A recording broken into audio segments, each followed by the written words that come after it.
क्या आपके बच्चे आपसे कभी पूछते हैं कि वो बाहर स्कूल क्यों नहीं जाते? मेरे बच्चों में से आज तक मुझसे किसी ने पूछा नहीं कि पापा हमें आपने स्कूल में क्यों नहीं डाला। उसकी एक वजह बताता हूँ। मेरे बच्चों को मैंने अल्हम्दुलिल्लाह ही कसीरा बाहर की दुनिया से कभी दूर नहीं रखा, घर में बंद नहीं। अल्लाह का बहुत बड़ा एहसान है। मैंने मेरे बच्चों को बाहर की दुनिया में ग्राउंड पे भेजना हो खेलने के लिए, मैं भिजाया। स्विमिंग को लेके जाना हो, मैं लेकर गया। पिकनिक्स लेकर जाना हो, अल्हम्दुलिल्लाह मैं लेकर गया अल्लाह के करम से। टूर्स पे लेके जाना हो, अल्हम्दुलिल्लाह मेरे बच्चे कश्मीर तक जाकर आए हुए हैं अल्लाह के फजल से। 11 स्टेट्स फिरे हुए अल्हम्दुलिल्लाह। बहुत कम लोगों के बच्चे फिरे हुए होंगे अल्लाह के फजल से। फिर अल्हम्दुलिल्लाह मेरे बच्चे ईयरली हॉलीडेज ननियाल में औरंगाबाद चले जाते हैं माशाल्लाह, यहाँ पर हमारे ददियाल में वालिदा के पास चले जाते हैं। ये रब का एहसान है। मैंने मेरे बच्चों को खेलने कूदने या घुमाने के मामले में कभी पीछे नहीं रखा। अल्लाह ताला कभी कुछ पैसे दिया, शॉपिंग मॉल चले जाते हैं, होटल में जाके खाना खा लेते हैं अल्हम्दुलिल्लाह अल्लाह के फजल से। ये रब का खरबो एहसान है। बाहर की दुनिया से दूर नहीं रहे। फंक्शंस तो अल्लाह रहम करे, अब थोड़ा लॉकडाउन है, कम आ रहे हैं, वरना फंक्शंस की लाइन रहती तो रब के करम से शादी वलीमा, ये फंक्शन वो फंक्शन जाते ही रहते अल्लाह के फजल से। अल्हम्दुलिल्लाह मैंने अल्लाह का एहसान है बच्चों को बाहर की दुनिया से बंद करके नहीं रखा। अगर मैं उनका वो इंजॉयमेंट रोक देता, वो मेरे बच्चों को मैं बाहर जाने से रोक देता, इंजॉय करने से रोक देता, बाहर की दुनिया का सही टेस्ट जो हलाल है वो लेने से रोक देता, होटलिंग से रोक देता, स्विमिंग वगैरह से रोक देता।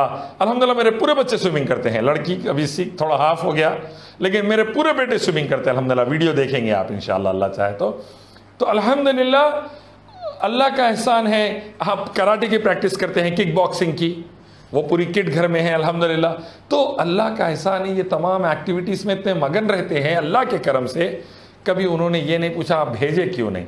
उल्टा मैं समझा देता हूँ कि अगर स्कूल जाते 1 घंटा ट्रैफिक सुबह 1 घंटा शाम, घर को आए तक करीब 5 बज जाते, खाना खाए तक नमाज पढ़ के 5:30 पौने 6 खेलने का टाइम न रहता था। स्कूल जाते तो वहाँ पर का शेड्यूल अल्लाह हाफिज, कितना टीचर समझाते, कितना समझ में आता, कितना नहीं आता। यहाँ सिर्फ 7 बच्चों को संभालना है, आपकी मम्मा बेहतरीन तरीके से संभाल ली है। फिर स्कूल जाते तो सुबह उठ गए तो शाम तक सो नहीं सकते थे। यहाँ पर अल्हम्दुलिल्लाह फजर के बाद 10 बजे 11 बजे तक पढ़ लिए, 1 घंटा आउट हो गए। अल्हम्दुलिल्लाह फैसिलिटी है अल्लाह के करम से। तो ऐसे कई फैसिलिटी। स्कूल जाते 6 डेज अभी स्कूल रहता था, यहाँ 5 डेज है अल्हम्दुलिल्लाह। तो इतने एडवांटेजेस अल्लाह ने दिया है होम स्कूलिंग के। बच्चे अल्हम्दुलिल्लाह मेरे वो बात को समझे हैं और पूरा कोऑपरेट कर रहे हैं अल्लाह के फजल से अल्हम्दुलिल्लाह। कभी किसी बच्चे ने मुझसे शिकायत नहीं की। मैं समझता हूँ उमूमन शिकायत है भी नहीं, अल्लाह चाहे तो अल्लाह करे। जी आप इस बारे में, शेड्यूल के बारे में, बच्चों के बारे में, बच्चों का क्या माशाल्लाह एटीट्यूड रहा घर में पढ़ने से? आपके सामने कभी कोई बच्चे ने चिड़चिड़ापना किया, गुस्सा किया, औंट लिया, कभी ऐसा रहा क्या? देखिए बच्चे तो बच्चे ही होते हैं और सब बच्चे बराबर नहीं होते। बच्चे मेरे बच्चों में भी अलग है। कोई बच्चे अल्हम्दुलिल्लाह सिंसियर है, कोई थोड़े शरारती है। अल्हम्दुलिल्लाह दोनों तरीके के है बच्चे। कोई सुन लेता है, 1 बार में सुन लेता है, किसी को 2 से 3 बार बोलना पड़ता है, लेकिन अल्हम्दुलिल्लाह सुन लेते हैं। शिकायत रही कभी कोई बच्चों को, आपको, आपके बच्चों को के होम स्कूलिंग से? नहीं, अल्हम्दुलिल्लाह अल्लाह का फजल रहा कि कभी कोई बच्चे ने शिकायत नहीं की कि हमको इस घर पर क्यों पढ़ा रहे हैं, हमको स्कूल क्यों नहीं जाने दिया गया। कभी नहीं किया अल्हम्दुलिल्लाह, अल्लाह का एहसान। और हमने अल्हम्दुलिल्लाह इतना बोझ नहीं डाला कि पढ़ाई से पढ़ना ही है तुम्हारे को, और कोई खेल नहीं, कोई फन नहीं, कुछ भी नहीं, ऐसा नहीं है। अल्हम्दुलिल्लाह हंसते खेलते पढ़ लेते हैं बच्चे, और बच्चों को कोई लिबर्टी है कि अल्हम्दुलिल्लाह बच्चे हंसते हुए, खेलते हुए, पिकनिक को मनाते हुए अल्हम्दुलिल्लाह हर तरीके से अच्छे से घर पर पढ़ सकते हैं।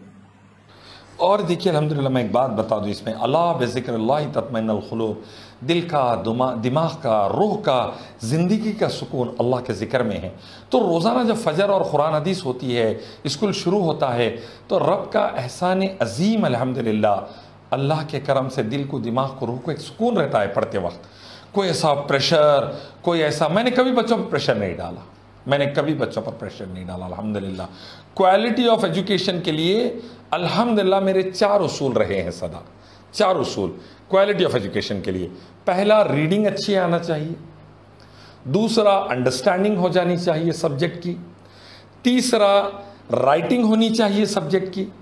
चौथा, स्पीकिंग होनी चाहिए। एवरी सैटरडे वाइवा, इस्लामिक का भी मॉडर्न का भी वाइवा चाहिए मुझे, एवरी सैटरडे प्रेजेंटेशन हर हफ्ता। तो आप बिलीव करिए, अब समझिए हम पढ़ाए हैं सूरह इखलास के बारे में, तो सूरह इखलास क्या है, सूरह इखलास की अच्छी तिलावत होनी चाहिए, उसका तर्जुमा समझ में आना चाहिए। साथ में टचस्टोन ऑफ थियोलॉजी किसे कहते हैं, सूरह इखलास की इतनी फजीलत क्यों है, 33% कुरान क्यों बताया नबी सल्लल्लाहु अलैहि वसल्लम ने, उसमें तौहीद के क्या कंडीशंस है, तौहीद रुबूबिया, तौहीद अस्मा व सिफात, तौहीद इबादा क्या है, ये बात को समझकर लिखकर हफ्ते के दिन बोलना चाहिए। 10 पॉइंट्स हमने सिखाए, 5 तो भी बोलना चाहिए। मैंने ये तरीका स्ट्रैटेजी रखी है बच्चों की ट्रेनिंग के लिए, रीडिंग, अंडरस्टैंडिंग, राइटिंग, स्पीकिंग, ये रूल आप अपने हर बच्चे के लिए ये रखिए।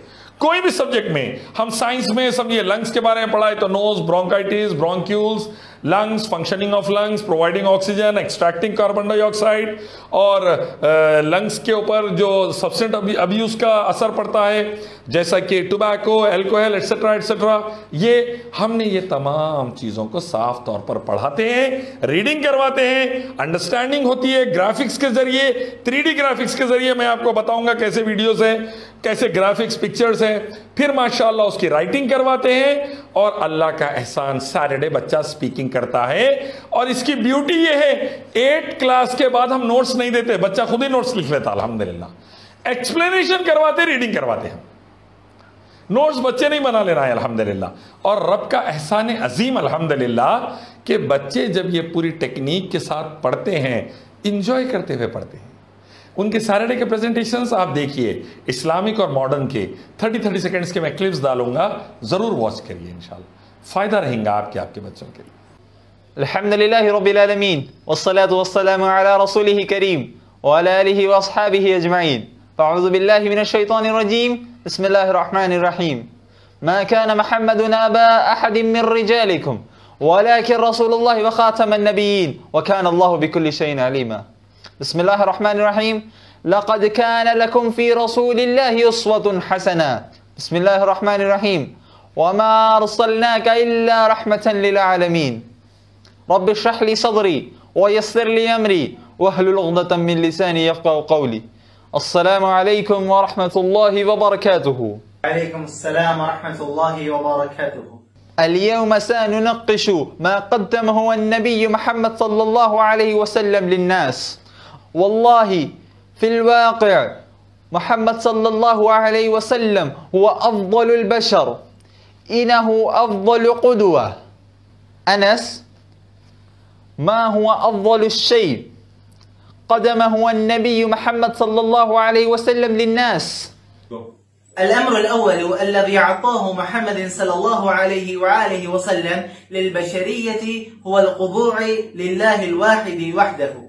بوحي عند الله محمد صلى الله عليه وآله وسلم للبشرية من الطاعات والخضوع للناس آخرين إلى العبادة والخضوع لله الواحد الله وحده، لا تربط به شيئا، وبذلك تحرر البشرية من العبودية لغير الله، وهذا أعظم شرفا للبشرية.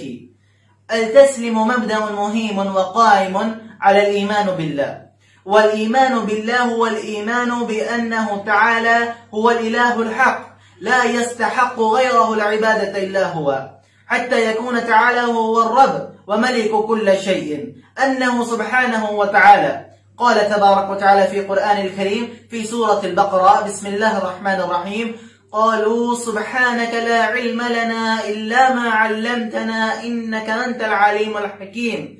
وقال تبارك وتعالى في القرآن الكريم في سورة الحاقة: بسم الله الرحمن الرحيم: فسبح باسم ربك العظيم. وقال تبارك وتعالى في القرآن الكريم في سورة الطور: بسم الله الرحمن الرحيم: ومن الليل فسبحوا وإدبار النجوم. وقال تبارك وتعالى في القرآن الكريم في سورة القاف: بسم الله الرحمن الرحيم: ومن الليل فصبحوا وأدبار السجود. لذلك أيها الإخوة والأخوات يجب أن نخضع إرادتنا ولإرادة الله سبحانه وتعالى ولإرادة الله وحده، والله أعلم. ما شاء الله، بارك الله أنس. أبو بكر، كيف النبي محمد صلى الله عليه وسلم للبشر المحررين من العبادات الباطلة؟ بوحي من عند الله حرر محمد صلى الله عليه وسلم العقل البشرية من الخرافات والخداع والاستسلام لأشياء عبادة باطلة، وكذلك تلك المفاهيم المخلفة لعقل، مثلا اللداعية بأن الله أبناء البشرية صحنا به من أجل خطايا أبشرية. قال الله تعالى في سورة البقرة: بسم الله الرحمن الرحيم: لا إكراه في الدين قد تبين الرشد من الغي فمن يكفر بالطاغوت ومن يؤمن بالله فقد استمسك بالعروة الوثقى لا انفصام لها والله سميع عليم. تبارك الله. حمزة، ما هي الحقوق التي أعطى النبي محمد صلى الله عليه وسلم لغير المسلمين؟ أرسى محمد صلى الله عليه وسلم سوس التسامح بين الناس. قال الله تعالى في سورة البقرة: بسم الله الرحمن الرحيم: لا إكراه في الدين قد تبين الرشد من الغي.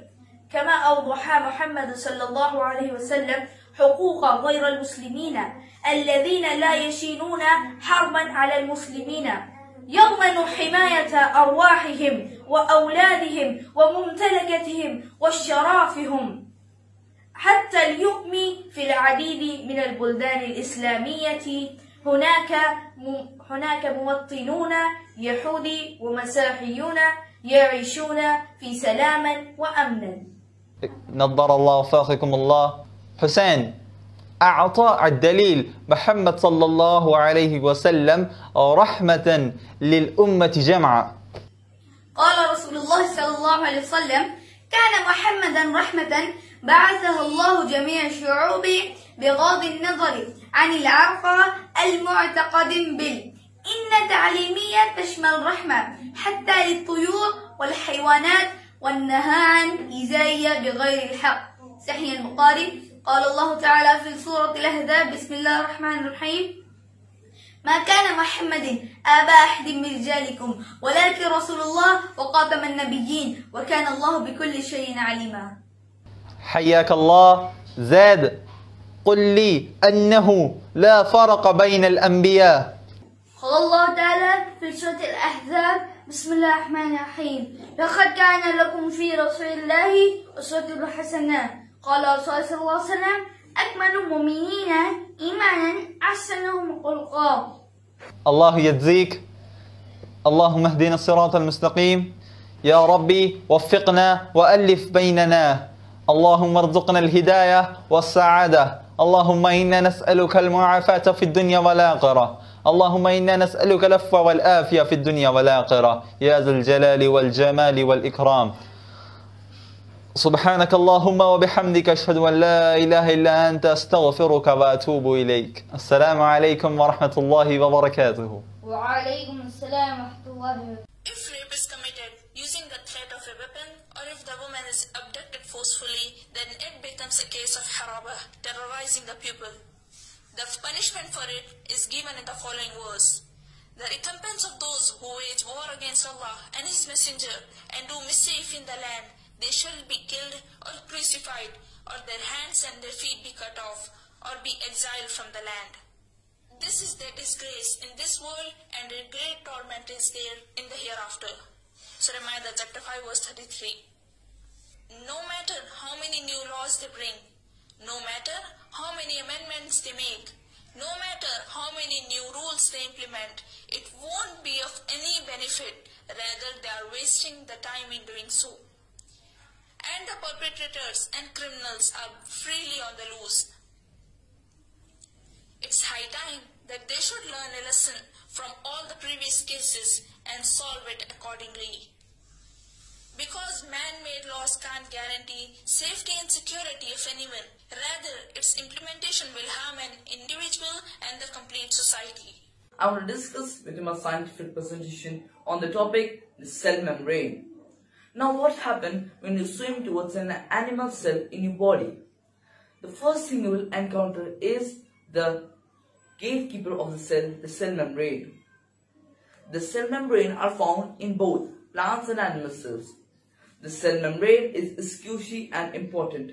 Important because it houses all the cell contents and develop as the border security guards and monitor what goes in and comes out of a cell.